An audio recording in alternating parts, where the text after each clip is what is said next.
A very good morning to all my dear students. Today we are going to discuss about second appeal under the subject captioned as Code of Civil Procedure.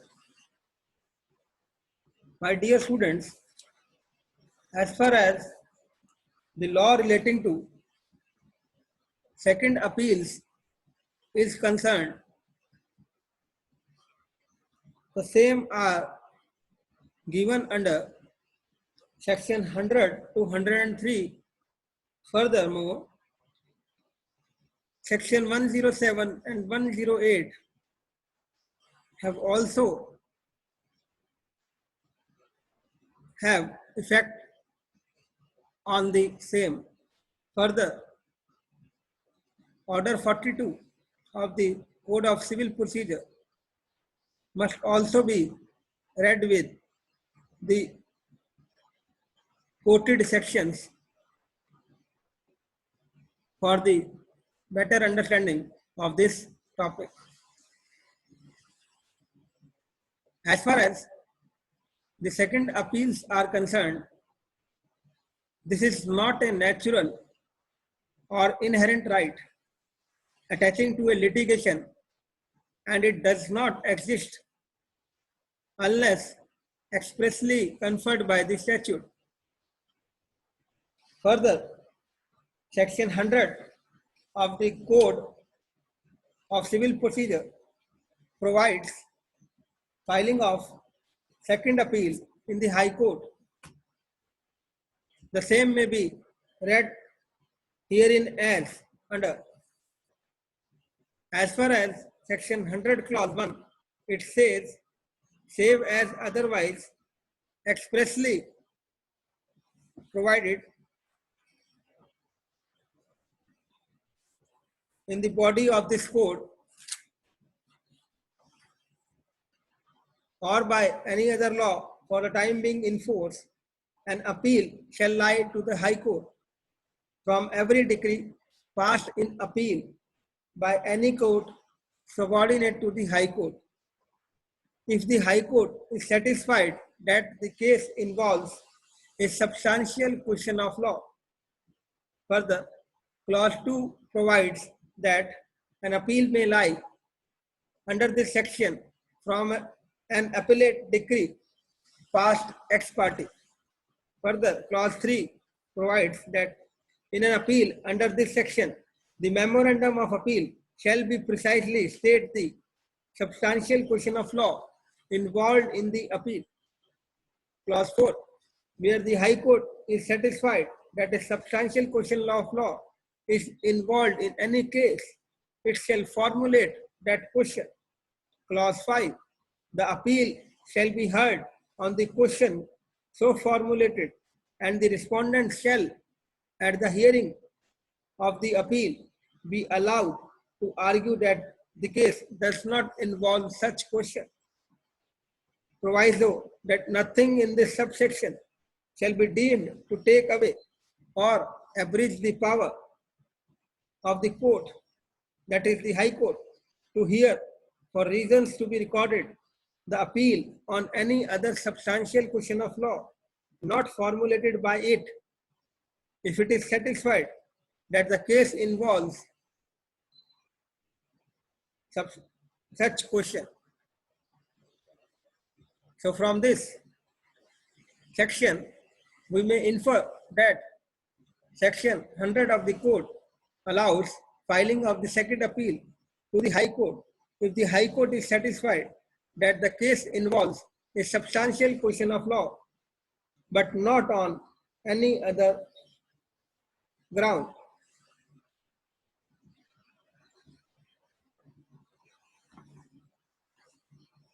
Now, we will discuss about the nature and scope of second appeal. After the reading of the aforesaid section 100 of the Code of Civil Procedure, the following points needs to be considered for. Number one, that the second appeal must be filed before the High Court of the concerned state. Second, every decree must be passed in an appeal, meaning thereby this is not an appeal from the decision of the lower court or the trial court in which the civil suit was pending or which has decided the civil suit, as the case may be. Further, the court involved herein is the High Court, and that and the and the court whose decision has been challenged must be lower to that of the High Court concerned. Further, the subject matter involves a substantial question of law. Further, such appeal lies also against an appellate decree passed ex parte, meaning thereby an ex parte decree which has been decided in an appeal can also be challenged before the High Court in second appeal. Now we will discuss about the grounds for filing second appeal, and this would be helpful for the understanding as well as to draft a second appeal by a law student or by a lawyer. Number one, the second appeal must involve a substantial question of law. Second, memorandum of appeal must precisely state such questions. Third, High Court at the time of admitting the appeal should formulate such questions. Fourth, appeal shall be heard on that question. Fifth, respondent may argue that the case does not involve such question, and High Court is empowered to hear the second appeal on any other substantial question of law not formulated by it, if it is satisfied that the appeal involves such question. So from this, we may infer that the second appeal must involve a substantial question of law. Further, the memorandum of the appeal or the document by which this appeal has been filed must precisely state such question of law, that is the substantial question of law herein. Further, High Court at the time of the admitting the appeal should formulate such question.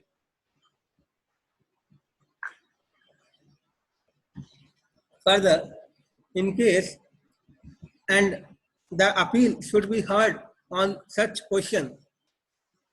Further, in case the respondent may take objection,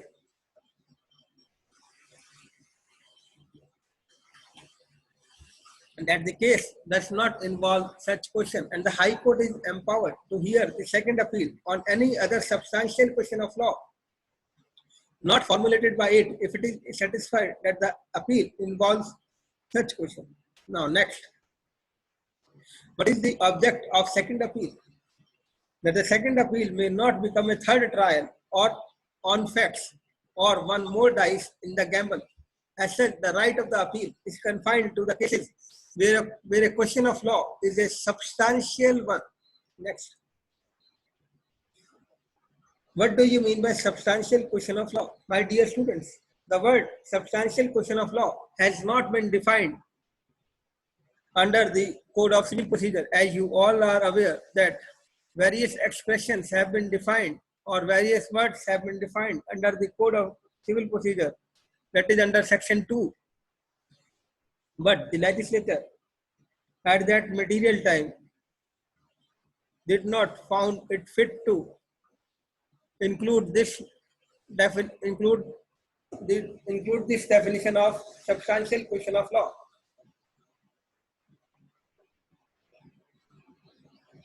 The term involved suggests that a question must arise in the case and it is necessary to decide.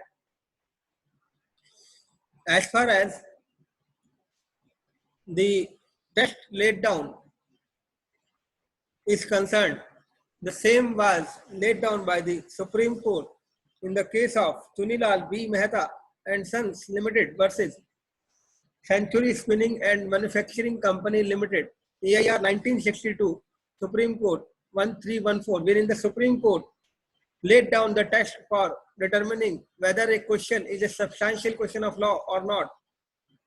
The test is that whether the question which is formulated in the case is of general importance or not.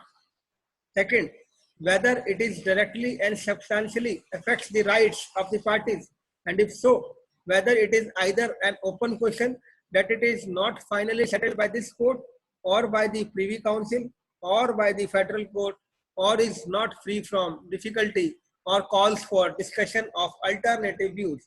So this is the test laid down by the Supreme Court in the aforesaid case of Chunilal B. Mehta and Sons Limited versus Century Spinning and Manufacturing Company Limited.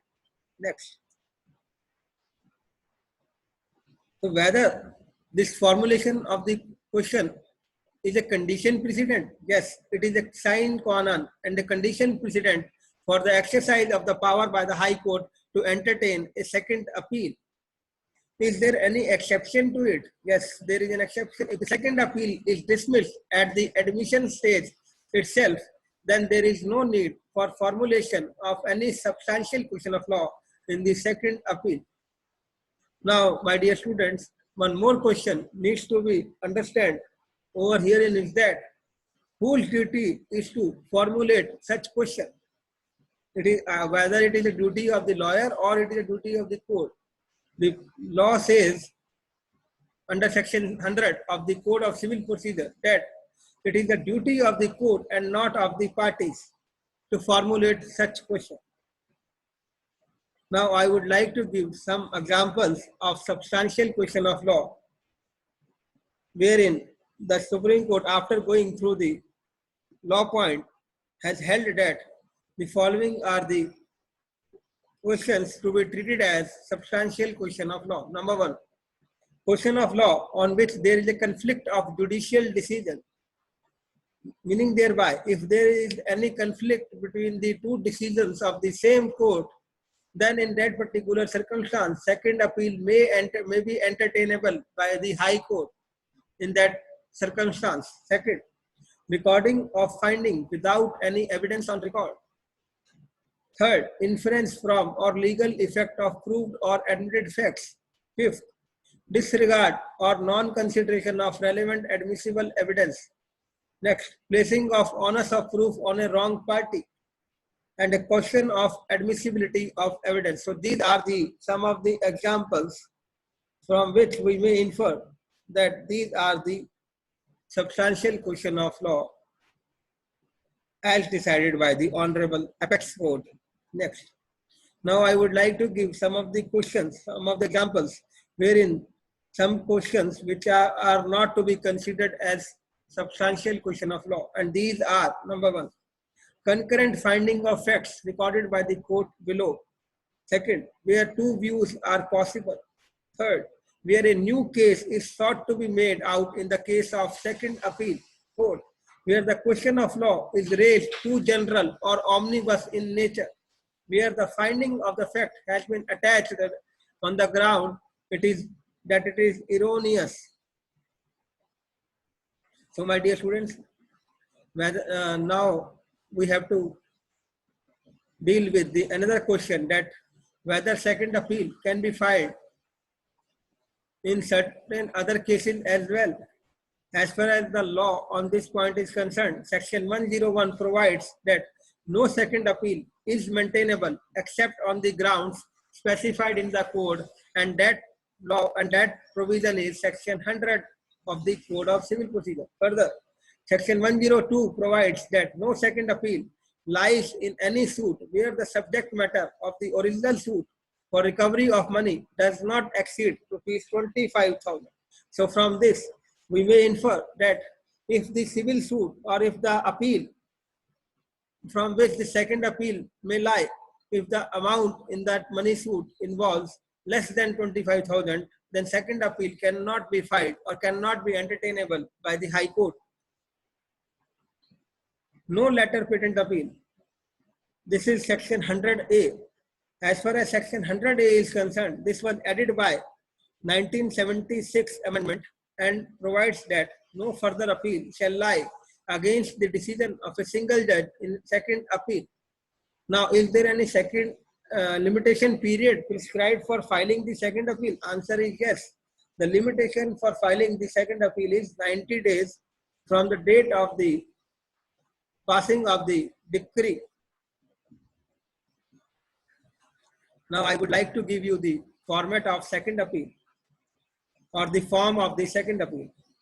It is maintainable only when it provides for substantial question of law. Secondly, memorandum of second appeal must precisely state such question.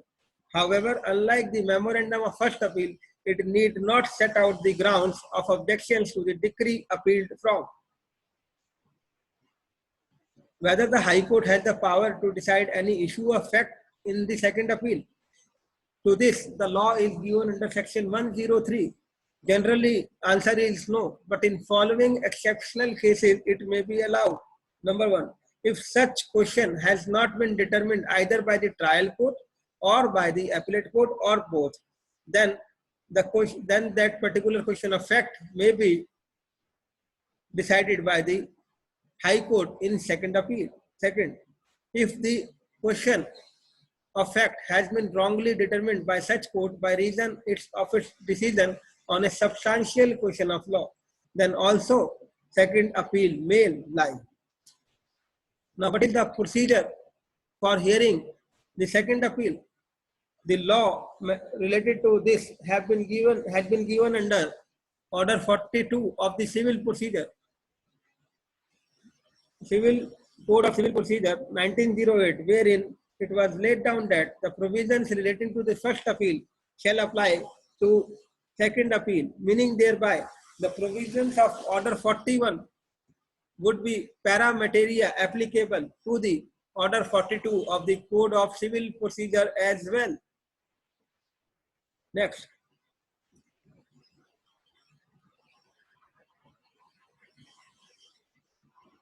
So this is all about, my dear students, about today's lecture. But before parting with today's lecture, I just want to apprise you with my new topic which I am going to take in my next lecture. And my next lecture would be on general provisions as to appeals. Thank you very much. We'll meet you soon in my next lecture. Till then, stay home, stay safe, and stay healthy.